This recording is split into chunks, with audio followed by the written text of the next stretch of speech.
একটা সময় আসবে ফিতনা আসমান থেকে অনবরত পতিত হবে।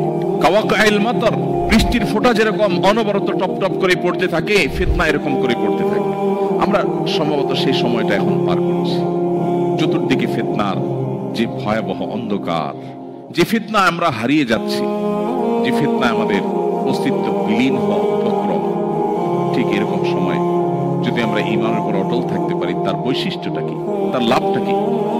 সুবহানাল্লাহ।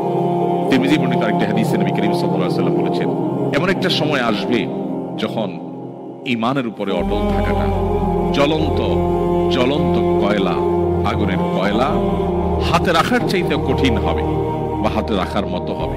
নবীজি বলেছেন, সেই সময় সবর করাটা, ঈমানের উপরে টিকে থাকাটা, সমাজের সবাই একটা স্রোতে দৌড়ায়, তার বিপরীতে দৌড়ানো সহজ বিষয় নয়।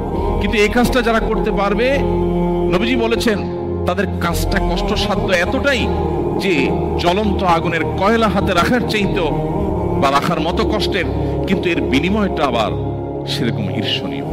তিনি বলেছেন 50 জন মানুষ আমল করে যে পরিমাণ সওয়াব পাবে, ওই সময় এই রকম প্রতিকূল পরিবেশে যিনি নিজের ঈমানকে, নিজের আইডেন্টিটিকে, নিজের আমলকে, নিজের মুসলমানিত্বকে যে ব্যক্তি বুলন্দ করে রাখবে, উঁচু করে রাখবে, ধরে রাখতে পারবে, আল্লাহ তাআলা তাকে 50 জন মানুষের আমলের সমপরিমাণ সওয়াব তাকে দান করবে।